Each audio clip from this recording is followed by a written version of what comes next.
Welcome back, guys. I'm Zell, and today we've got a trapper to talk about, but it's not your granddad's trapper.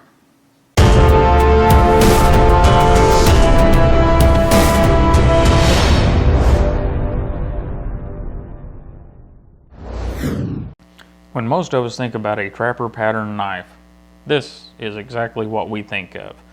We think of either the mini trapper or, like this one, the full-size case trapper, or Queen or Boker or some other brands. But a trapper is always a two-blade knife with a spade blade and a clip point, generally in high polish like this one is. This one happens to be a case with some slightly fancy bolsters and slightly fancy insignia thing here and antique bone handles. But the really cool thing is that blade, that clip point blade, is a high utility blade. Works well for lots and lots of things, you know, from chopping up your food or cutting up an apple to cutting rope or twine or breaking down boxes or whatever. That nice thin little clip point blade is wonderful. So Boker has brought us what they call an urban trapper. And what is an urban trapper? Well, it's a trapper with modern materials, minus the spade blade. Our standard two-blade trapper always has the fingerprint riddled clip point blade, and then the equally fingerprint riddled spade blade.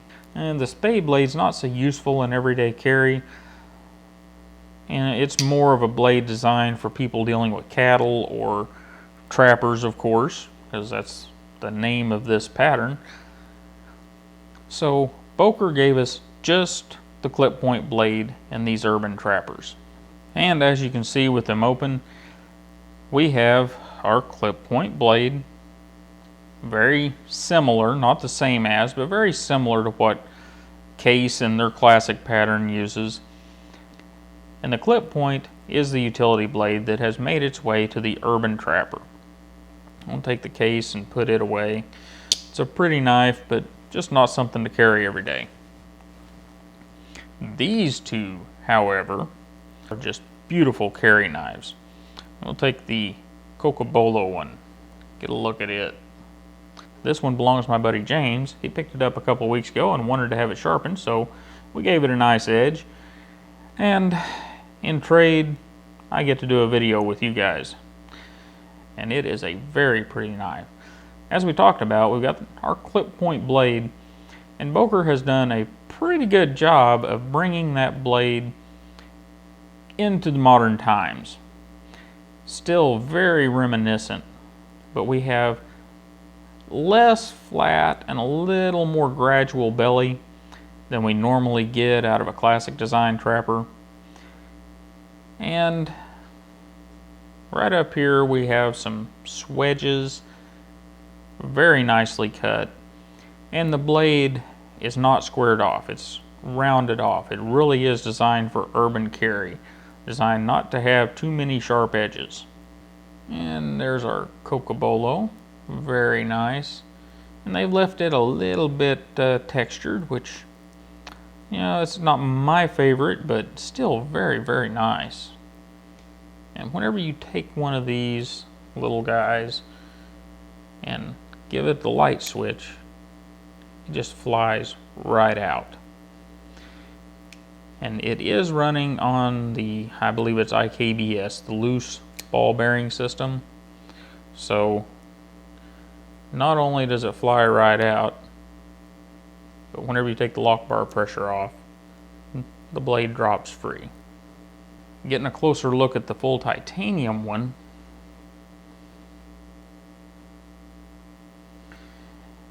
Boker did a heck of a job here. They have cut all of these lightning holes, and not lightning as in storms, but lightning as in to lighten the knife. But they didn't just drill a bunch of holes and say, all right, good, we lightened it up some, they'll like that. No, they went back in and put a bevel around each one of these holes and polished that up. See if I can, there we go. making it just a very, very nice finish. And we do have kind of a custom but very well done pivot, and it's got a standard Torx in the middle of it, so we should be good there, both sides of the knife. And this one is, I'm assuming that this is production number for the knife, so this is knife number 4473. And here we have Brad Zinker's maker's mark. He is the gentleman that designed this knife, and from what I understand, he's a fairly new designer, but if he's putting out stuff like this, oh my goodness, watch that guy. And VG10. If you watch the channel, you know that that is not my favorite. But before you just say no, wait a minute. Whenever we go back out to the desk, we're going to talk about this VG10 right here. As we roll these things on around the back, they are full flow through. This is the only locating pin we have besides the pivot. We don't have a blade stop in the normal place because the blade stop goes in a groove through the blade. So there is a pin in here, we just can't see it because it goes in a groove in that blade. Both of these knives have right around 50% lockup. And both of them lock up good and solid, no side play. But as you can see, both of these blades are reasonably well centered. The titanium one is pretty much perfectly centered, and the Cocobolo version is just barely off. The pocket clips on these things are deep carry. I'm not sure, they really look like they're made out of titanium, but I'm not positive. And they work really, really well. While we have them both out here in my paws to compare, there is a little bit of difference. The full titanium version is thinner. We go from about 1/3 of an inch to about 1/2 of an inch thick on the two knives. If I tell you, or you read on one of the screens I put up what these things weigh, you're going to think I'm lying to you. So here we go. 1.87 ounces, and that would be 53 grams for the full titanium one. For the Cocobolo, we have 1.87 ounces or 53 grams.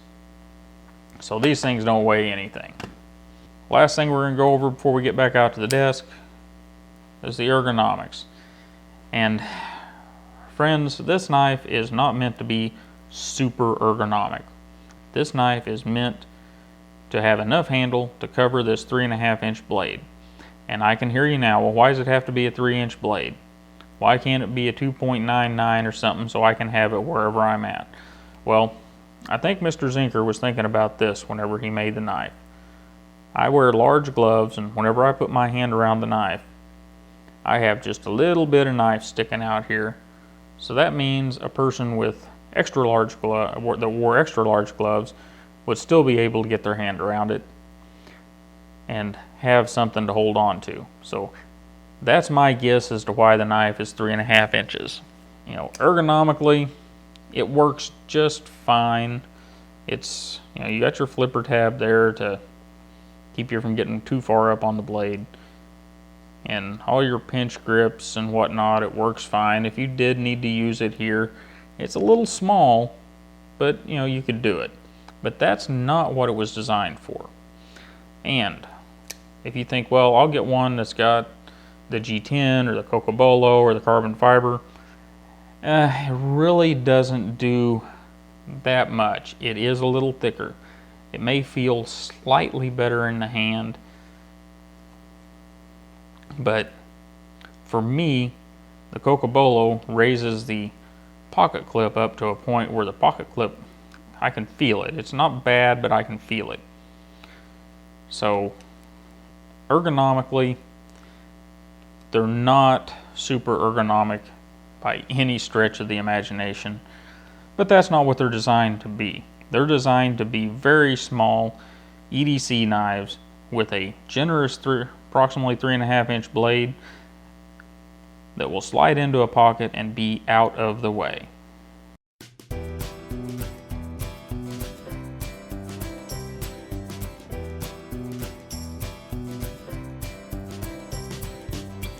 So guys, what did you think of Boker's Urban Trapper?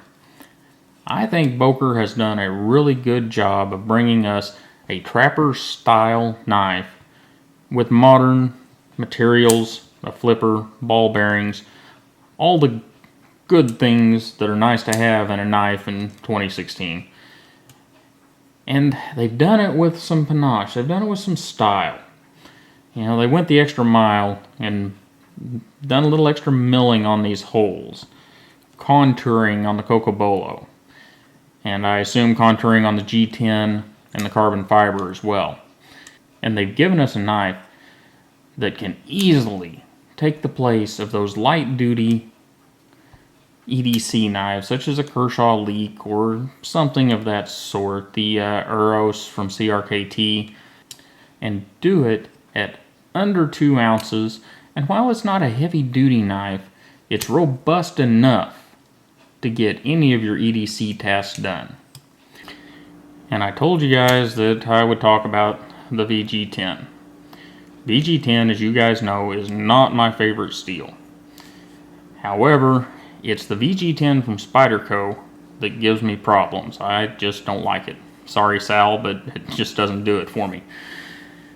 The VG10 here is different. I don't know if it's blade geometry or whatever type of heat treat that Boker's using, but it is different, and it seems to wear better. It seems to do a better job of holding the edge for me and a better job of staying sharp.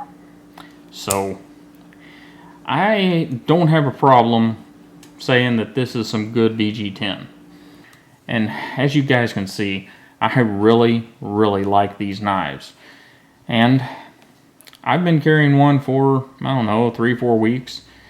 And yes, it is a great carry knife. James has had his for a couple of weeks. His Cocobolo version has quickly, I think, become his favorite knife. And I'm going to have to get it back to him later today so that he can get back to enjoying it. And James, thank you for letting us put this knife in the video. And you guys have a wonderful day. Don't forget to like, share, and subscribe. And I'll see you next time.